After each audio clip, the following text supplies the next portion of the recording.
5 seconds. Start. சட்டமன்ற பேரவைத் தலைவராக ஒரு மனதாக தம்மை தேர்ந்தெடுத்ததற்கு மாண்புமிகு பேரவைத் தலைவர் நன்றி தெரிவித்து பேசியதாவது: இம்மன்றத்தின் மரபையும் பண்பாட்டையும் முறையாக காப்பாற்ற வேண்டுமென்று நீங்களெல்லாம் எனக்கு அன்பு வேண்டுகோள் விடுத்திருக்கிறீர்கள்.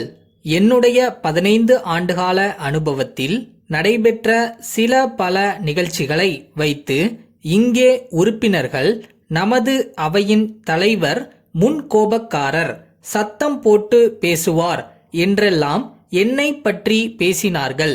நான் இன்றைக்கு இந்த இடத்தில் அமர்ந்திருப்பதற்கு காரணம் நம்முடைய முதலமைச்சர்தான். இதுவரை 3 முறைகள் அதிகம் பேசிவிட்டாய் என்றுதான் இன்றைக்கு இங்கே உட்கார வைத்திருக்கிறார்கள். நான் கொஞ்சம் கோபத்தோடு வேகமாக பேசுவேனே தவிர அதில் விவேகம் இருக்கும். அப்படிப்பட்ட மரபிலும் பாரம்பரியத்திலும் வந்திருக்கிற நான் உண்மையில் இந்த மன்றத்தின் கௌரவத்தை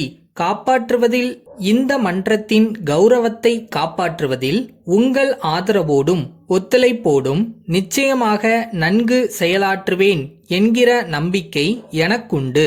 இந்த நாற்காலியில் பெரிய பெரிய அறிஞர்களும் மேதைகளும் அமர்ந்திருக்கிறார்கள். இன்றைக்கு என்னையும் அதில் அமர வைத்திருக்கிறீர்கள். நான் எப்படி என் கடமைகளை முறையோடு நிறைவேற்றுவேன் என்ற அச்சம் எனக்கு இருந்தாலும் நான் இருக்க பயமேன் என்பதாக எனக்கு முன்னால் அரசியல் பெருந்தகை அவர்கள் எனக்கு சொல்லாமல் சொல்லிக் கொண்டிருக்கிறார்கள்.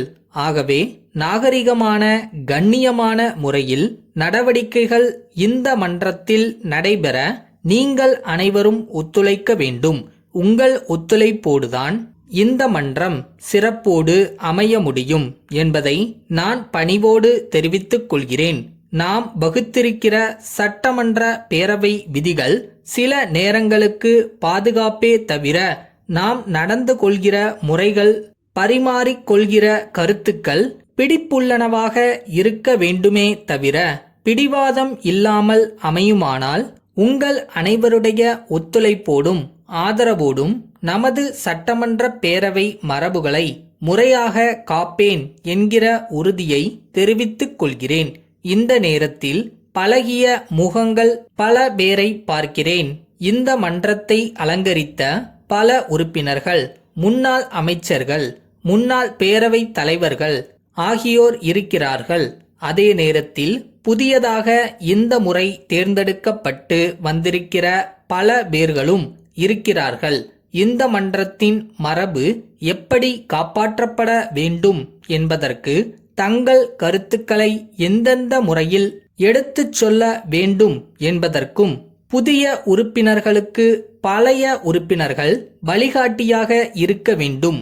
பழைய உறுப்பினர்கள் புதிய உறுப்பினர்களுக்கு மன்றத்தின் விதிகளை எடுத்துச் சொல்வார்களானால் என்னுடைய வேலை சுலபமாக அமையும் என்று கருதுகிறேன்.